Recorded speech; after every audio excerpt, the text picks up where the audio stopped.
Nini! Quoi? J'ai un gros bouton! Je t'ai dit de boire du thé. Oh, je préfère le café. Je t'en ramène. Bon bah, en attendant, générique.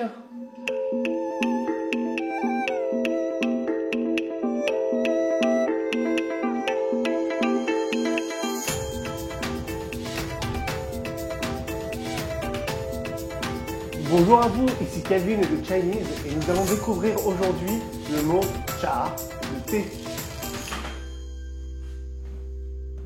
Le thé est une boisson que l'on retrouve dans quasiment tous les foyers en Chine.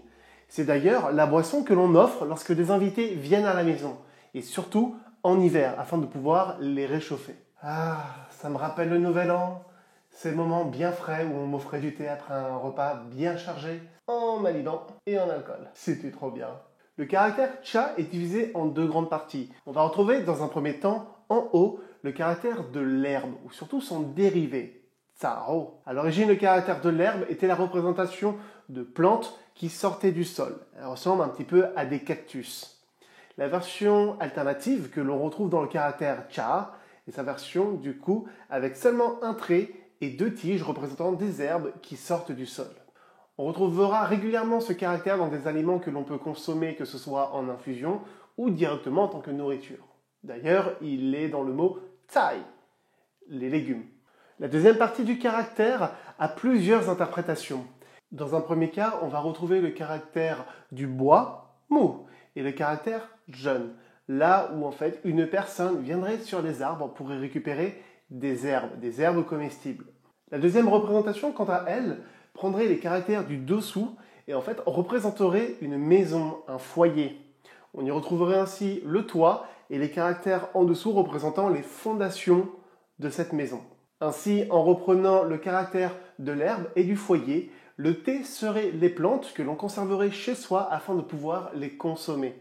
Les plantes ainsi récoltées seraient infusées ou traitées de différentes manières pour pouvoir en faire des infusions et des thés.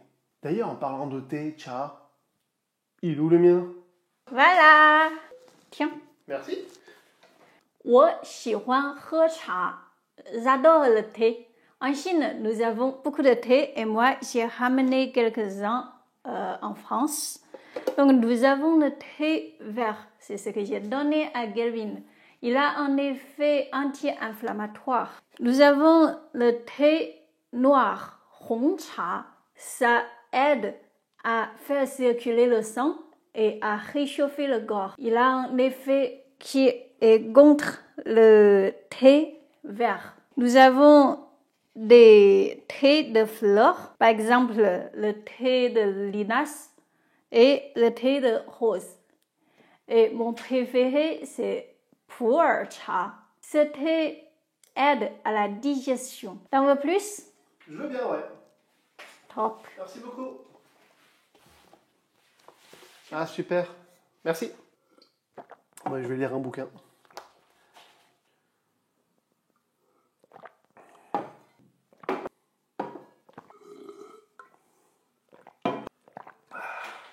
Ça, vraiment? Oh, je me suis trompée de thé. Quoi? Thé noir, Hong Cha, thé vert, Lu Cha. Et Et je t'ai donné trop de thé noir. Ça t'a réchauffé ton corps et ça t'a donné plus de... Non, non. Non! Nini! Fais quelque chose! Fais quelque chose! Abonnez-vous, hein. Ne vous inquiétez pas, je vais boire du thé vert. Zaijian!